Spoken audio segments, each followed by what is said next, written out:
you need tighter control, right? I mean, that's where it comes down to is level.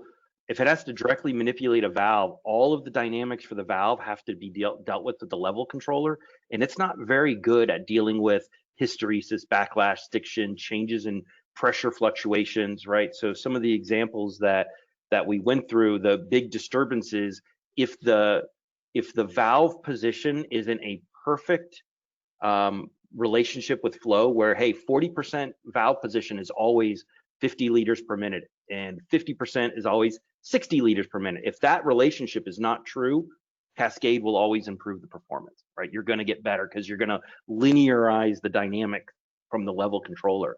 So you can generally, get much better performance out of Cascade controllers on level control from maintaining tight. The disturbances are dealt with upstream, and so you can get improved performance.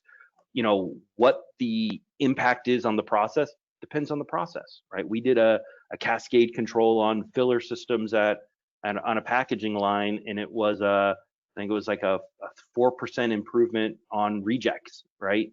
That's a significant amount of rejects that were we removed by adding a Cascade loop, and so the value was there.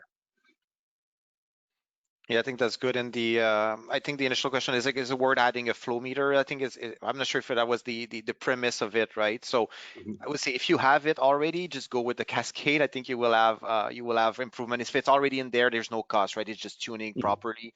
And otherwise, it's iterative approach. As Bob said, let's say it's not there, the flow meter, you cannot do Cascade, you will reach your limit. And now we showed you what's your limit based on the response. You will see the disturbance. If it's not enough, then it's worth seeing, well, what am I gaining with adding my flow meter, and then I will program my Cascade. And then if Cascade is not enough, then there's feed forward, and if feeds forward is not enough, there's model predictive control, and then you can go on and on. But usually we go with the iterative. So what we have, maximize it, optimize it, understand the behavior, and then you will see what your limitations are. And if you want to go further, then at least you will be able to justify and understand what I'm missing and how to go get the extra gains and performance.